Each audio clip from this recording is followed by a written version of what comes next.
Good evening. I have a lovely guy with me. Hi, you guy. Would you like to introduce yourself and tell everyone a little bit about yourself? Yeah, hi Donna, thank you for having me. It's great to be here. You are my official first Facebook interview, so you have that honour, you do. So my name's Guy Matthew Etchells, and I'm the author of The Cubicle at the End. It's my debut novel, and it falls into the urban fantasy. So it is contemporary, as in it's set in the real world, but it has an other dimensional paranormal element to it, which is in the form of the antagonist.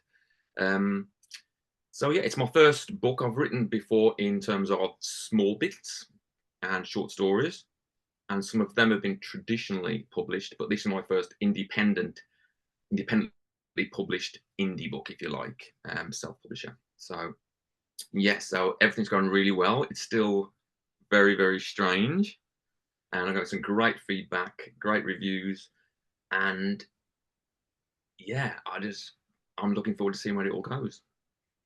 Brilliant. It's awesome, isn't it? It's so exciting. It is. So what made you decide that, okay, today's the day, I'm going to sit down and I'm going to write that book that I've always wanted to write? Very simply, it come down to the fact I was getting to a certain age, and there's other things I want to do, and I thought if I don't do it now, I'm never going to do it. People say, "Have you always written?" And the answer is, I thought, no, I've never been a writer. I've never wanted to write a book before. But if I look back to myself as a child and a teenager, I've always been a writer. I've always had ideas. I've always wrote them down. I just hadn't put them in a book. So I've always been a writer. And I had this idea and I got all excited about it. And I said, if I don't do this, you will never know these characters.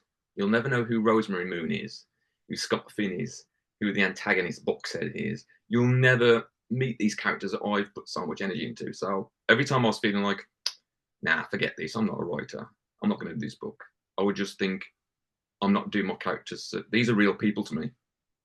Rosemary, Scott, they're all real people, as you know. You love them so much, and I want you to meet them. So by not completing the book, it was simply, I'm not going to be a very good friend to Rosemary and Scott if I don't do that. So you just chip away at it. You just chip away. Did you love it once you started doing it, or did you have regrets?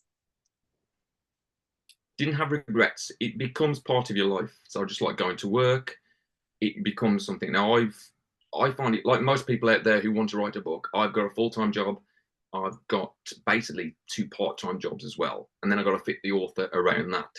So at times, I mean, let's say about 70% of the way through the book, that's it. You're on the last bit. You'll finish it. That's when I actually stopped, and I couldn't get any further. And I thought, am I going to do this or not?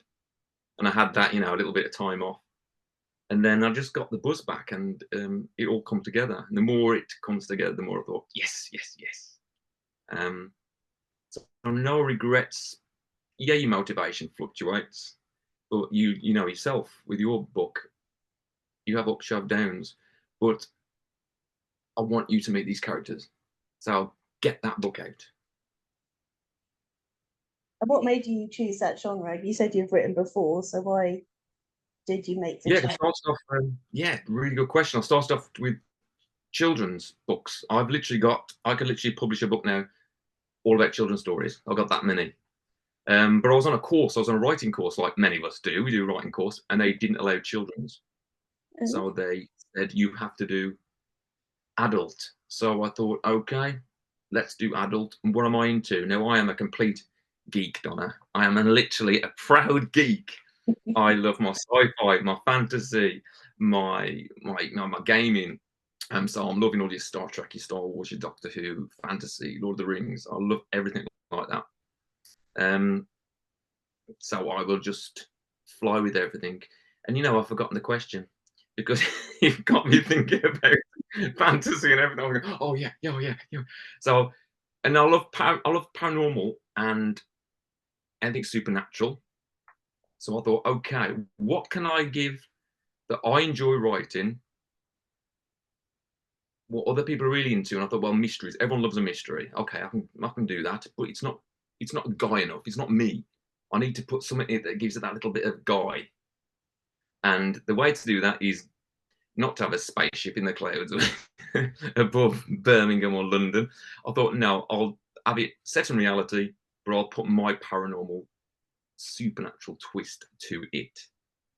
So that's what it is. Rosemary and Scott, the main characters, are basically normal, everyday guy. I mean, I'll tell you about Rosemary and Scott later, but they are very easily characters you would meet in the street. It's set in reality, so I think anybody could read the book and understand it. It's accessible.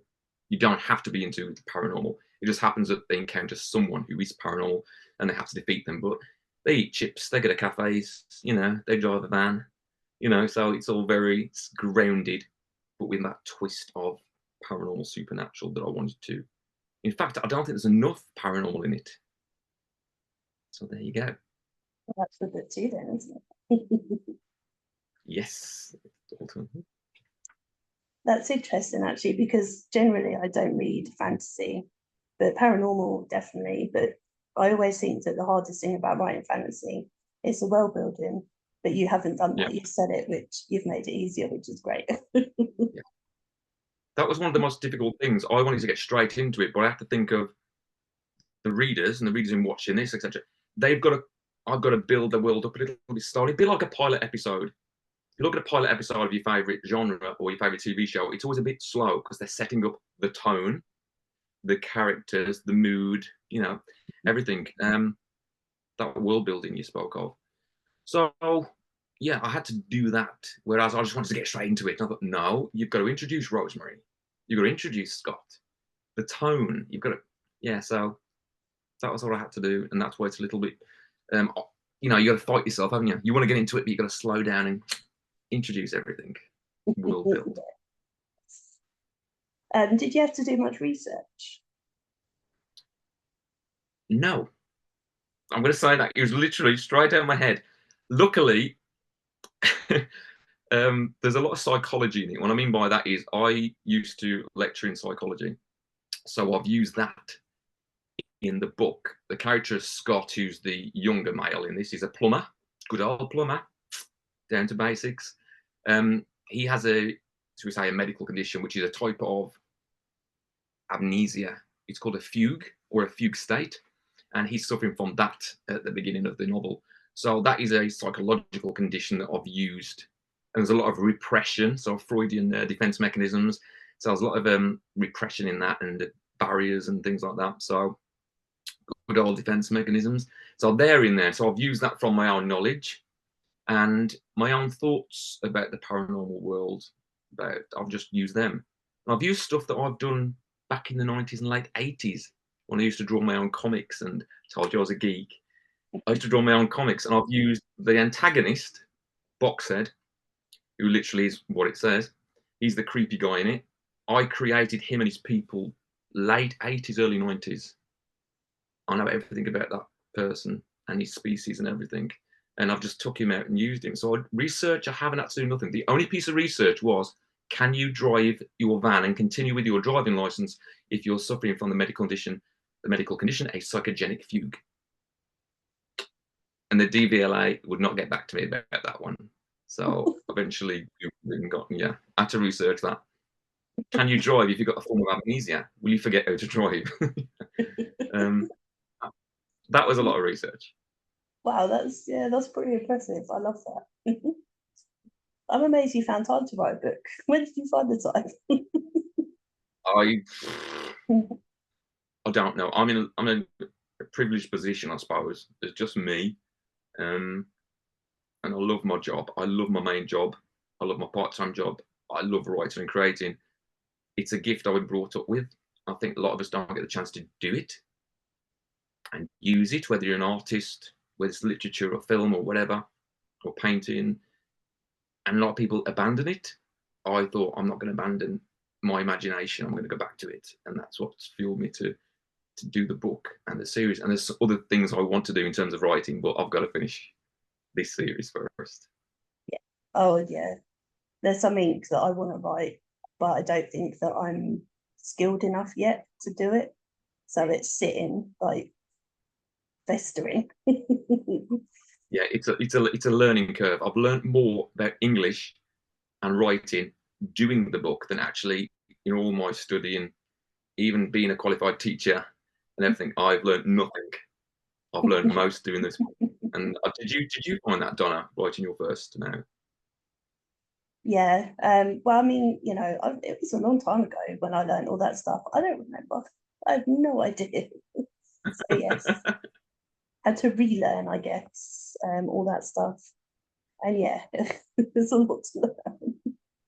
It's like But it's you the do. editing. The editing probably took you longer because I do the editing myself. I haven't got a publisher, Mm. so that took me the longest thing. That was the longest thing, and to learn where's the full stops go. Why does it not go there? That was probably the most hair exploding concepts to write in a book is the editing for me. I learned something called M dashes as well. I was like, I didn't even Yes. know such a thing existed. But No, yeah, and where they're you put very it and how to, important. and you learn it, don't you? You learn it, and then a few pages or chapters later, you need to use it again. You completely forgot how to use it, and you've got to do it again. Oh yeah, I could do with a crash course every time. Yeah. Oh, and it's funny the habits that you have when you write that you don't realise. One of my friends read my book and he said every time you say done when you should say did. I'm like, really? So I looked through and I do. And I didn't even realise it's like it's okay. You have little habits. Your friends will spot them. Yeah, like well. I've got But how many yeah, times I put well. It's like, well, do this, brother. Well, why don't you do this, guy? Take out wells. It flows much better. Little yeah, quirks. It's just original. that's Yeah. I mean it's our writing, right? So it should be allowed, but no, apparently not. Apparently there are rules. Yes, the rules. Yeah, get it. So what made you decide to self-publish this time? It was never. It was always going to be self-published. I didn't want to go the route of sending it off, manuscripts off, and your first 4 chapters or whatever it is to publishers. I know it's very difficult genre. So I thought, no. Luckily, I know a group of people called the New Street Authors who are all self-publishing. It's a self-published group, so it's with their help that I am where I am now. Um, so it's as simple as that. They're all self-publishing. Some of them are doing very well. Some of them are beginners. I was very much the beginner. So we've got a community. So that's our little help community. So it was never a thought to go traditionally published. It was always going to be self-published. I like having the control of the design for my cover, for example. I like things because I've got that design streak that we've been talking about, that creativity that I wouldn't never be able to use. So I'm using it now. I'm talking to a designer and I'll say I'm looking for this, and they come back to me. So I like that control of doing the covers myself. So it was never a question. It's always going to be self-published for me. Yeah, I know the New Street Authors are a lovely bunch, actually. They're really lovely bunch. Yeah. So like Andy Conway, I know Andy Conway. Obviously, I was on his course, and obviously David Wake and a few others. Yeah. So Yeah, I yeah. met David at an event that Martin done because I've known Martin for ages. And he done his event in Birmingham, so I met David. And I know Helen as well quite well. Yeah, We've Helen a while. Abbott, yeah, she's doing really well. She is doing really well. She's a great writer, so She's very good at marketing. That's what it's all about. It's another thing we as authors love to learn, isn't it? How important the marketing is. It's yeah, just as important as the book. much so. So when you wrote your book, which character did you have the most fun writing and which gave you the most trouble? Rosemary, the main antagonist, was the easiest. People find it unusual that I've gone for a woman in her senior years. Rosemary's 68. It was very, very important for me to have an elderly woman at the centre of the book. It was always going to be the case. I think that old people get a bit of a bad rep, and I think they've got a lot more to share and a lot more to give than we give them credit for. So I was always going to have an older woman at the end of her career almost heading into retirement, who's got a lot more to give. Just because you're old does not mean you are useless. And that was very much the theme all the way through. When you meet her, she's almost ready to give up. At the beginning, she's thinking, I'm too old. Everybody's right. Let's give up. By the end of it, that's not the case at all. That's her arc. She's been reborn effectively. So she was really easy. She was very formed in my head from day one. I can see her. I can picture her. And if you're talking about what the character was most difficult, it's probably Scott. If you want, I always think of like her companion, but they're both together to solve the mystery. And Scott's in his late 20s and he's a plumber and he's suffering from a psychogenic fugue. And he was difficult because where Rosemary's very quirky and has a lot of personality, Scott felt a bit bland to me at the beginning. And it was difficult for me to inject personality. So, he had a name change about 4 times because I couldn't. I think Rosemary, she's a real form person, but Scott had about 4 names beforehand, and I still didn't feel right. You know this from naming your characters. It didn't feel right. It felt like a second-hand thing. So Scott was the one, but Scott changes dramatically. Whereas Rosemary at the beginning is unsure of herself. Is she too old? Is everybody right? Or should be giving up on, paranormal investigating? Scott at the beginning doesn't know who he is. He's lost because of the psychogenic fugue. He's probably the character who's changed the most at the end because of what happens. So he has got a lot more personality at the end. And as he goes into the new book, he's even more crazy. So I'm hoping I got over that. Scott is a bit bland. I'm hoping that has gone now. But he was the most difficult, yeah. And how did you choose character names? Because they are hard. Rosemary. I don't know. I just love Rosemary. And I've got. As long as you don't share this, so that means everyone's going to know. Do you remember Rosemary in Time on TV? And it was Pam Ferris and Felicity Kendall, 2 brilliant icons. I love Pam Ferris as well. Always wanted her cast as Rosemary. So that was Rosemary. I just thought she fits Rosemary. Scott was named after the British actor Scott Morley. You probably know him as Uncle Benjen in Game of Thrones, but he's done a lot. He's a brilliant actor. He's classically trained. He's phenomenal, Scott Morley. So originally, so I'm getting that completely wrong. Joseph Morley. Joseph Morley's the actor. So I wanted to keep the second. It was going to be Scott Morley originally. I've completely mixed this up, haven't I? Joseph Morley's the actor, and I was going to have Scott Morley, but people couldn't read Morley. It's Mawle. They couldn't pronounce it, so we stopped Scott Finn. And I went through different ones, and eventually Scott just fit. It just fit. When I think of a Scott and the way that Scott looks, he's got a very Viking look, with the half man bun and stuff like that, and the stubble. And I thought, and Scott he just fit, don't you? Yeah. Yeah, you just know when a name fits. But it took a while. He was the longest one to get. I just think of popular names, really. I like going into graveyards and looking at people's names and taking them. Yeah. That's very paranormal, isn't it? It is quite paranormal, yeah, but it's cool. Yeah, I had the same with one of my characters, but I think she had about 6 or 7 names before I finally settled on one. Bless her. Oh, that makes me feel better then for Scott if you'd done 7. I don't know what it was.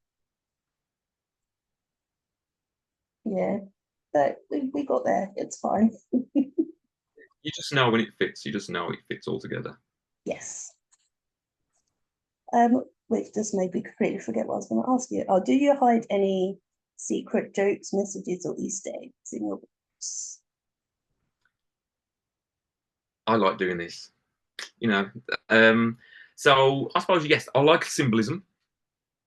So like, if you read my book, at the beginning there's leaves, there's maple leaves, and they're all dried up and crispy. But at the end, and Rosemary gives Scott one of those leaves. She hands it to him. At the end of the novel, Scott bends down, picks up a leaf, and gives it to Rosemary, but the leaf is now green, fresh, and brand new. And it's symbolic of where they were at the beginning of the novel, where they are at the end. So you necessarily, as a reader, would not pick that up. But I like to bookend things like that. So I so like that. You say Easter eggs? Yes, there's always a British red telephone box in everything I write. And you're the first person I've told that. So in my short story for New Street authors, New Street Stories, it's called Anthology. There's a telephone box in that. In every short story I really wrote, there's a telephone box in that. There's a telephone box in the Cubicle at the end. So that's a little Easter egg for me. I always have a telephone box. And there's a few references to my favourite Marvel character. And this is a very deep cut. Very, very deep cut. So I'm not saying any more than that. It keeps it fun. Has anyone noticed yet? No.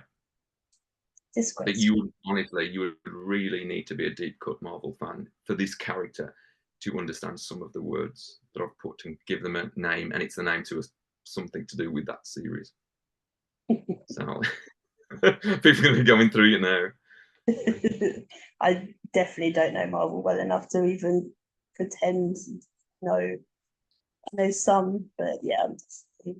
So maybe one day, if I was really famous, it would make sense then. But well, it's just for me, really. It's tricks for me.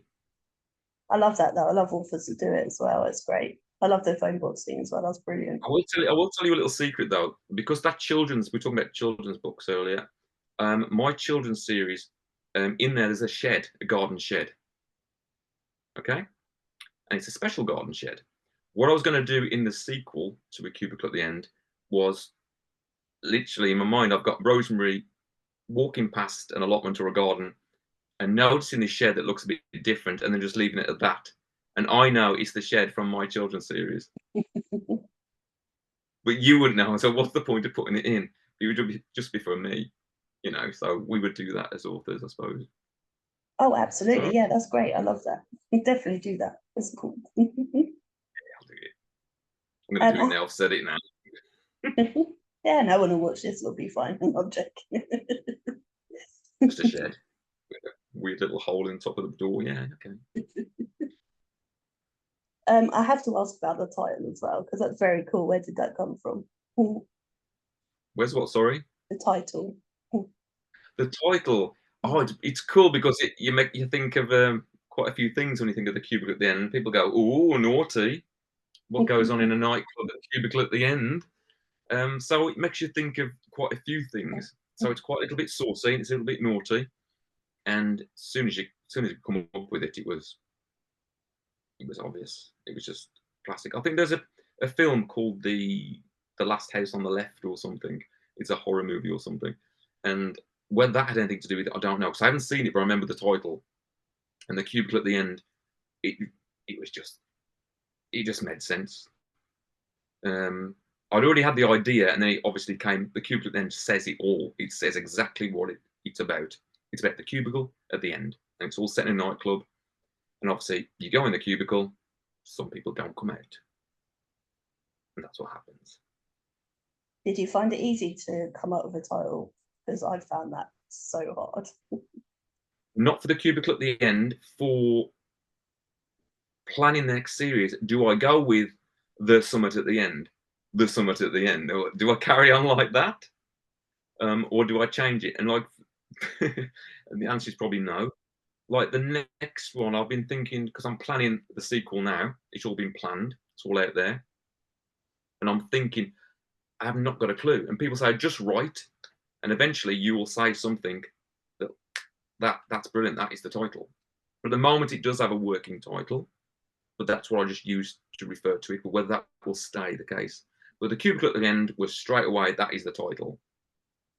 And I've got a potential title for the next one. Yeah, mine, I didn't even ever come up with a title. And then my friend said, why don't you call it that? So I was like, oh yeah, okay.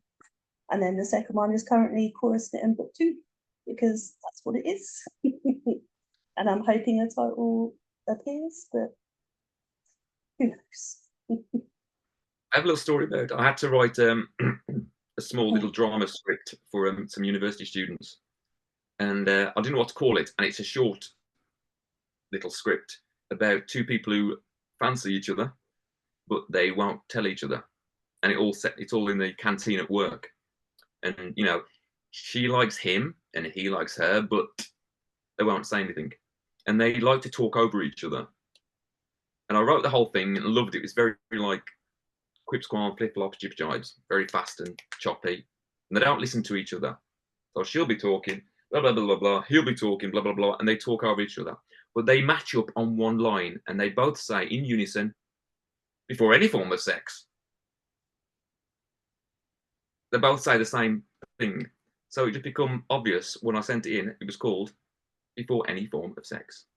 So that came out of the script when they both say it in unison. So that's an example of how it just manifested the title out of the Love script. that. A potentially horrible question. If you were to choose only one of your characters to take out for a meal, who would you choose and what would you ask them? Now, this is difficult to answer, Donna, because one of the nice things I think about my book, there's not many characters in it. I've literally, that's it. So it's nice and easy, nice introduction. So it'd be obvious to say Rosemary, but I sort of want to understand the antagonist a bit more. And I want to ask them because their motivation and everything. I don't want to say too much because it'll ruin it. But they don't understand humanity and why we do what we do to ourselves, why we undermine ourselves and destroy ourselves. And this being, shall I say, feeds off resentment and the missed opportunities. And we are terrible for that. So you can't understand why we treat ourselves the way we do, why we don't look after ourselves, and why a species is so adamant in going to war and things like that. So he thinks we're a child species kind of thing. So I would love to just sit with him because I think it'd be fascinating just to see, get some perspective. Yeah, but then otherwise, I don't think I'd want to be at that table having dinner with him. That's always the trouble, isn't it? Yeah. He's sensing everyone's resentment and everyone's missed opportunities and feeding off that. How long are we going to last at that table? Hopefully the length of a meal, and then you could run away and it'll be fine. But Rosemary's in the book. Rosemary's got a daughter called Carol, and their banter is really. She's very down to earth and thinks their mom is just a complete nut of Wally. Doesn't know about the paranormal stuff at all, and it's very much like a Victoria Wood sketch between them. And again, they don't listen to it. It's, Mom, how old are you? And it's like, Mom, why are you going out again? You're not supposed to be doing that. You should be watching, Murder, She Wrote and staying in. So Carol's really funny. She's just a down-to-earth lass who gets on with it and doesn't have no inkling that her mother is a paranormal investigator and her father was as well. She hasn't got a clue. Or has she? How much of yourself did you write into the characters? Because apparently with our first novels, we write quite a lot of ourselves into them. Oh, I would say not much. People have asked me, are you Scott? I'm not Scott. Am I Rosemary? No, I'm not. Would I put myself? Have you put yourself in your novel? A little bit, I think, yeah. But then mine's I think procedural, so it was easier, I think. Yeah. I would like to have a character, just a flitting character who comes in and does something called hands over a piece of paper, and that would be me.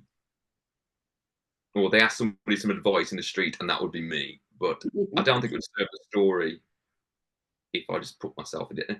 But and my thoughts, my belief system, not yet. There is in the book there is a very mild tone of religion, as in Scott's religious beliefs compared to Rosemary's. But we don't really get into it. It just manifests in a couple of ways that you see. And I mean, I don't have really many religious reviews, so or impressions. So no, I would say to answer your question, no, I don't think I'm in it at all. And I don't know if I would put myself. I think I don't know. Sure, not sure. Have you had any strange or weird reviews yet? No, but it's really weird because I've been so lucky with my reviews so far, and they've all been very positive. I've had some verbal feedback from book groups I've been to, and that's been absolutely valuable to see what other people think of something I thought was creepy, and they think that's quite comical. So it's nice to see people's perspective. Mhm. But no, that's difficult. But no one said anything bad. I almost think, are they reading my book? They give me such an saying nice things. Are you reading my book? I mean, I know it's okay, but people are saying really nice things about it and saying things I hadn't thought of. So, whoa, that's nice. I'm very, very lucky at the moment that I'm getting good reviews. I'm You had very, your very first one grateful. star yet? So at this time I'm talking to you, I've had 15, my 15th review in, and it's been out like just over 2 months now, 3 months, 2.5 months. So I'm taking that as good. And Yes. I love feedback. I love feedback. I'm not one of these authors who they don't know what they're doing. They don't know, they don't understand. I'm very much, I love to listen to people and hear what they've got to say. It's weird as well, isn't it, to hear what people think of something that you've written. And obviously you had in your head what, you know, you knew what you were saying. And then they take it some other way and you're like, oh, okay. Didn't realise I'd written it like that, but okay, that's cool. Yeah, my character, Box said, I've always seen him as this very alien body, very, I'm thinking Silent Hill, I'm talking Slender Man, I'm talking Alien, as in Sigourney Weaver, Alien body, but he's got a box on his head. You cannot see his face. And in my mind, that's really creepy. That's very sinister.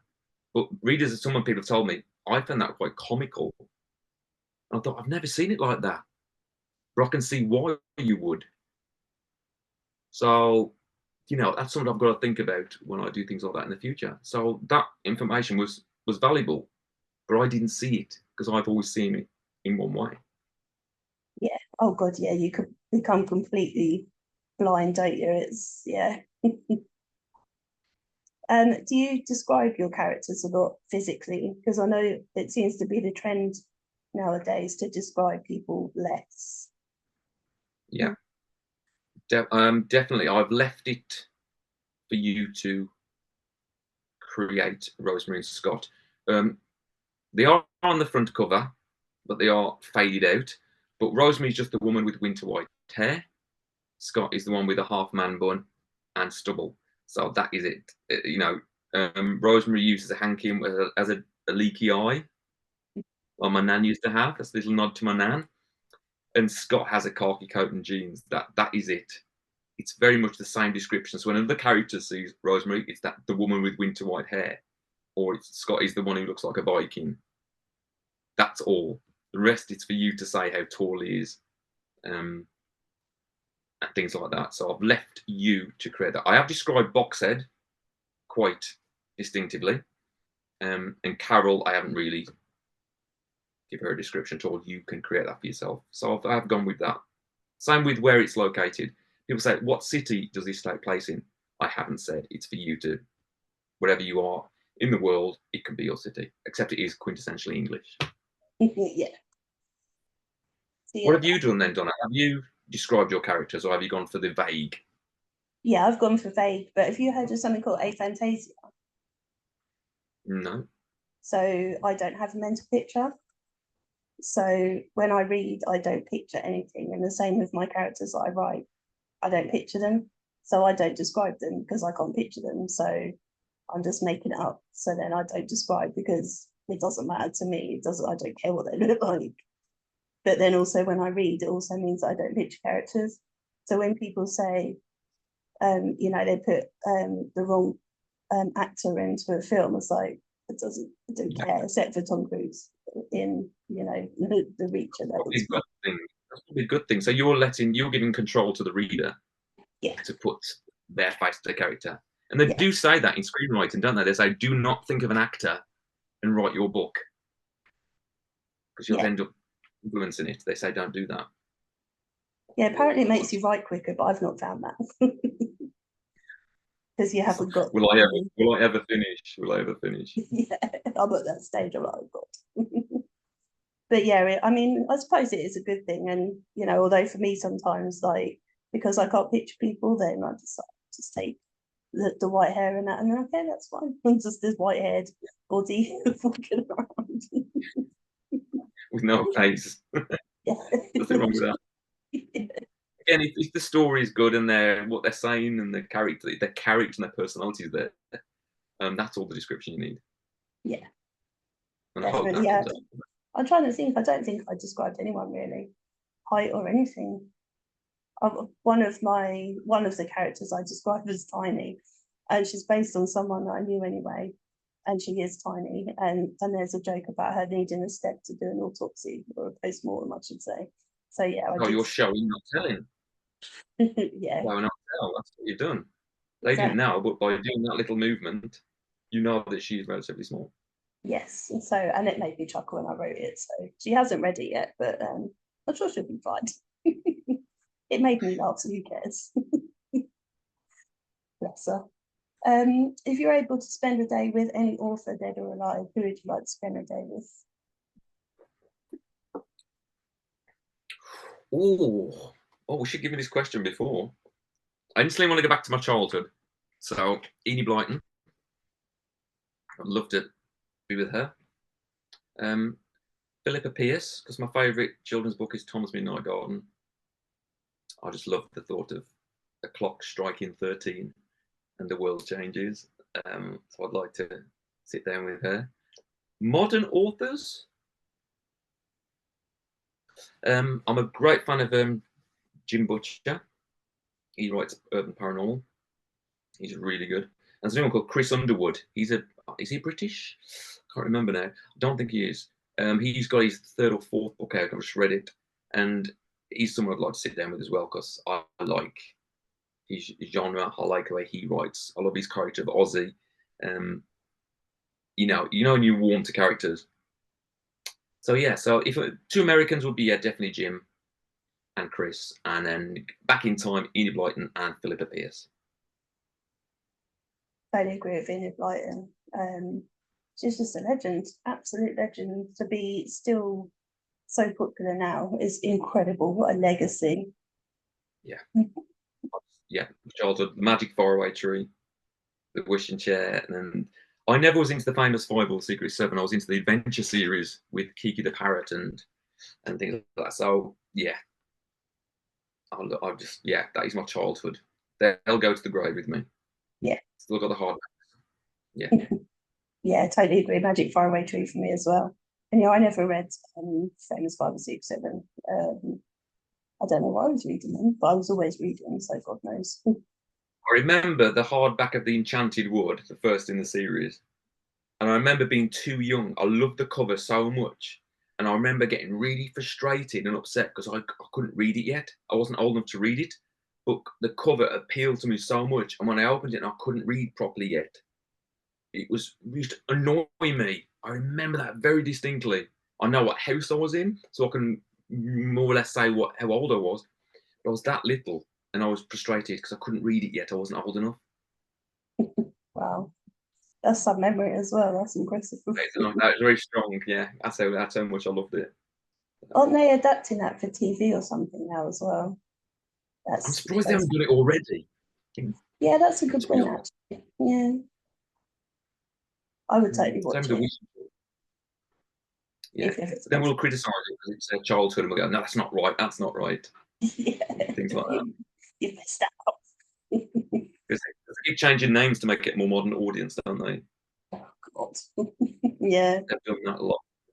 I suppose that does kind of make sense though, because old names are really old now, aren't they? But Saucepan Man will always be Saucepan Man. Yes. And Moonface and Sylvie. Since the day you started writing to now, what have been some of your absolute highlights? In writing the book, the highlights has been seeing my book cover for the first time, working with Sean Strong. Sean Strong is the artist who I work with for my cover. I love my cover. To me, that cover's better than the book. And I've got no, I'll say that. I love the cover. He also likes that genre, so you can tell he loved doing that, and it was a great relationship. So I love the cover. Seeing that cover, is that mine? Is that mine? Seriously, is that my cover? Yes, that was a huge highlight. There's not much comedy in my book because it's a mystery, but Rosemary's relationship with Carol. Rosemary's got a best friend called Betty. Sounds like an old people's home, doesn't it? Betty, their banter is very quirky, and I really enjoyed writing that. It's very, a little bit Victoria Wood. You could almost put it in a sketch, and they would banter off each other, two old ladies. So that was a highlight. So yeah, it'd be the cover and the relationship and the speech that Rosemary has with these other characters. Will you be doing any events over the summer? There's not. I think I've got a couple of festivals I'm probably going to. A lot of it will be online. I know a lot of us now it makes sense to go online. So I'll see how the sales go. I'll see. I'm learning as I go. Just like a lot of people out there, I'm just learning as I go. So I would like to be in a position where definitely next year I could go out, because I'm really up for meeting people, for meeting the readers, and that hasn't happened yet, except for my book launch. I don't meet the readers, and I know a lot of writers don't want to meet people. They like to stay quiet. I'm the opposite. I like to be out there, and just as you've spoken about previously, you said when people talk about your characters, it's still a shock when people go, "Oh, you know, in Rosemary." God, how embarrassing is that? When Rosemary, that's over. I'm never getting nothing on this, and then all of a sudden, bang. When people talk about your character, and you go, "How do you know about my character?" Oh, they've read the book. They're talking about my character. That is crazy. So if I was to ever stand up and have to talk about my characters to somebody asking questions or to a literary festival, that is going to be a highlight, because that's not really happened yet. Have you had that experience, Donna? No. We'll share it. Yeah, I think we'll have it together. We'll make sure we're all together. We'll all do it. Yeah, I know. I can't wait. Strangers walking up to you with your book and saying, "Oh, I like the bit when so and so did. I like the bit when so and so did. Why did the so and so?" And asking you questions. That hasn't happened to me yet. Yeah, so that'll be. I had one review said that someone called me lots of sweary names at the end, and I was like, "Yes, I've succeeded." That's good. So that did make me laugh. You cracked it, yeah. So yeah, that was good. But yeah, no, I haven't. I did an interview on launch day.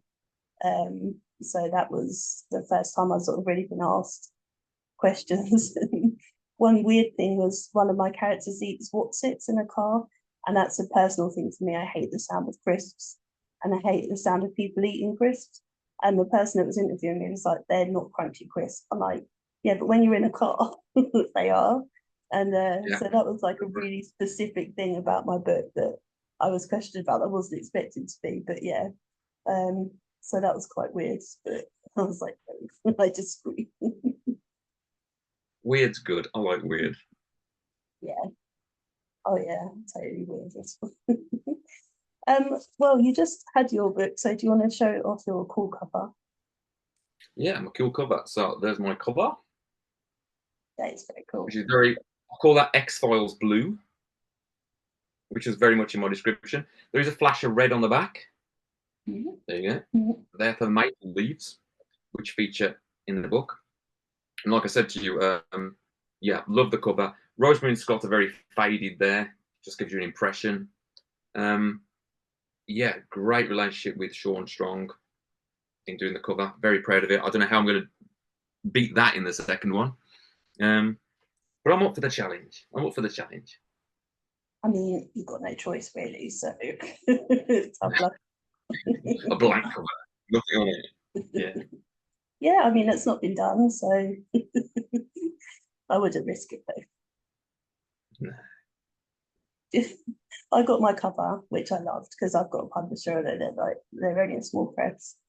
And I looked at it a lot because obviously it's my first ever one. It took me about 2 weeks to realise that the thing on fire on the front was a car. I was like, oh, that's a car, right? Okay, and it does make sense Why haven't you spotted that? Why haven't you? because I'm thick. Is why. It's interesting. You have to look at your genre, don't you, for the type of cover?